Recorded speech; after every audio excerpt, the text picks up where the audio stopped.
আজকের রেসিপিটা অনেক মজাদার হয়েছিল। কিভাবে রান্না করেছিলাম ওই ভিডিওতে শেয়ার করব। আসসালামু আলাইকুম এভরিওয়ান, কেমন আছেন? আশা করি অনেক বেশি ভালো আর সুস্থ আছেন। আলহামদুলিল্লাহ আমিও ভালো আছি। এই মাছের রেসিপিটা একদম ইজি আর সহজভাবে শেয়ার করব। চলো রেসিপিটা করানো যাক।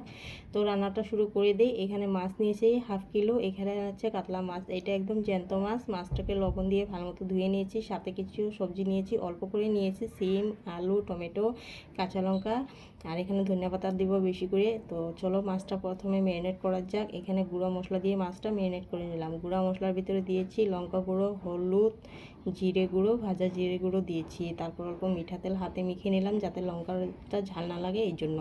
তো মাছটা ভালো মতো ম্যারিনেট করে নেব। আর এই তো আমার কালা ভালা কড়াইটা যে আছে ননস্টিকের কাজ করে, এই কড়াইটাই মাছগুলো ভেজে নেব। তো দেখতে পাচ্ছ ভালো করে মাখিয়ে নিয়েছি, মাছটা অলরেডি মাখানো শেষ। চলো এখন ভাজতে বসিয়ে দিব। তো এইভাবে মাছ মশলা দিয়ে রান্না করলে অনেক বেশি মজা লাগে, এই জন্য সবজিতে আর কি বেশি করে মশলা লাগে না। তো এখানে দেখো এই তো আমার কালা কড়াইটা দিয়ে দিলাম। আর এই কড়াইটা এত বেশি ভালো, অনেক মজাদার কড়াইটা, মানে আমার একদম ভালো লাগে, একদম লেগে যায় না সুন্দরভাবে। মাছগুলো হোক বা মাংস হোক, যে কোনো ভাজা পোড়া করি না কেন এই কড়াইতে সুন্দর মতো ভাজা হয়। তো কড়াইটা দেখতে খারাপ হলেও আমার জন্য অনেক ভালো।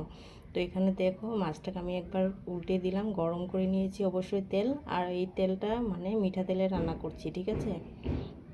তো দেখো এইভাবে একবার উল্টে দিলাম, আরেকবার উল্টে দিব। তো দুই ভার করে উল্টাবো, দুই ভার করে দুই পাশে কড়া করে ভেজে নেব, একদম লাল লাল করে ভাজিয়ে নেব। আর অনেকে আছে বলবে মাছটা জ্বলে গিয়েছে, একদম কালো হয়ে গেছে, কিন্তু কালো হয় না, এটা লাল লাল করে ভাজলে মশলা দিয়ে মাছ এইভাবে কালারটা হয়।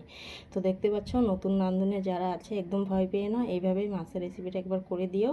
তো অনেক মজা পাবে সবাই, খেয়ে একদম মজা পাবে, ঠিক আছে। তারপরে এখানে মাছগুলো নামিয়ে নিলাম, সাথে দিয়ে দিলাম পাঁচফোড়ন, আর দিয়ে দিলাম পেঁয়াজ কুচি, কাঁচা লঙ্কা দিয়ে ভালো মতো নেড়ে নেব। তো মশলা দিয়ে মাছ রান্না করলে এইভাবে সম্বার দিতে হয়। পাঁচফোড়নের গন্ধটা ঠান্ডার দিনে অনেক বেশি ভালো লাগে। পাঁচফোড়ন দিয়ে যে কোনো রান্না করি না কেন খেতে দারুণ লাগে। তো এখানে দেখো সবজিতে অল্প হলুদ লবণ দিব, আর সবগুলো মশলা দিব। আর এখানে দেখো আমি মানে মশলা যখন অ্যাড করছিলাম তখন আমার লাইনটা চলে গিয়েছিল, এই জন্য আর কি সবটা দেখাতে পারি না। তারপরে দিয়ে দিয়েছিলাম হচ্ছে পেঁয়াজ, কাঁচা লঙ্কা, পাঁচফোড়ন ভাজা তেলে দিয়ে ভালো মতো নেড়ে ছেড়ে এই তো কষিয়ে নিলাম।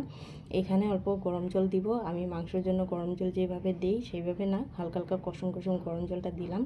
আমার কাছে ছিল গরম জল, এই জন্য দিয়ে দিলাম। তো ঝোল দেওয়ার সাথে সাথে মাছের মাথা, লেজা আর 2 পিস মাছ দিয়ে দিব। আর বিড়ালের জন্য আর কি মাছগুলো ভেজে রেখে দিলাম আলাদা করে। আর এখানে দিয়ে দিলাম তো বলক ওঠার পর ধনিয়া পাতা কুচি বেশি করে দিয়ে দিলাম। আর রাঁধুনি মশলাটা ভাজি করে মানে একদম কড়াইতে গরম করে গুঁড়ো করে নিয়েছিলাম রাঁধুনি মশলাটা, সেটা দিয়ে দিলাম। দেওয়ার সাথে সাথে এ তো নামিয়ে নিলাম। কালারটা দেখো আন্ধারে একদম অবস্থা। এই রেসিপিটা কেমন লাগছে অবশ্যই কমেন্টে বল।